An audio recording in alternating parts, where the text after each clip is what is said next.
যে আইসিটি বিষয়ের 93 সংখ্যাটি দশমিক সংখ্যা, এটার অক্টাল মান সহজে কীভাবে নির্ণয় করা যায় লক্ষ্য করি।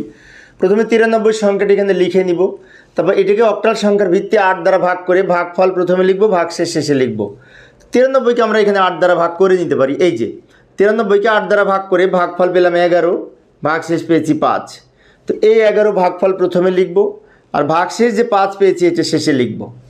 11কে আবার 8 দ্বারা ভাগ করব। তো 11কে আমরা এখানে 8 দ্বারা ভাগ করে নিতে পারি। এই যে 11কে 8 দ্বারা ভাগ করে ভাগফল পেলাম 1, ভাগশেষ পেয়েছি 3।